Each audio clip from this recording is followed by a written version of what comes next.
సంగెం మండలంలో నల్లబెల్లి అనే ఊరుందట.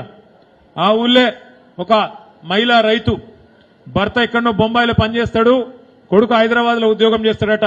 కానీ 3 ఆధార్ కార్డులు ఉన్నాయి. ఆమె రైతు, ఆడబిడ్డ రైతు. పొలం ఉన్నది, ఎకరమో 2 ఎకరాలు ఉన్నది. యూరియా బస్తాలు కావాలి. దుకాణం కాడికి పోయింది.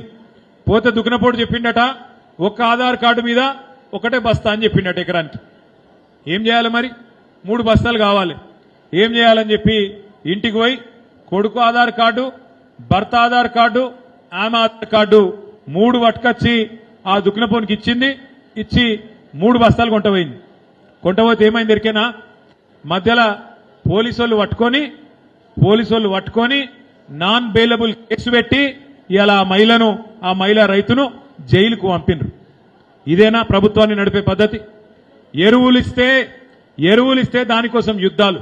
ఎరువు కావాలంటే యుద్ధం. భర్త పేరు మీద, కొడుకు పేరు మీద ఆధార్ కార్డు పెట్టి ఎరువు బస్తా తెచ్చుకుంటే అదేదో మర్డర్ చేసినట్టు తీసుకుపోయి నాన్ బెయిలబుల్ కేసు పెట్టి జైల్లో పెడితే దీన్ని ప్రభుత్వం అందామా ఇంకేమందాము? మీరు ఆలోచన చేయమని చెప్పి నేను కోరుతా ఉన్నా.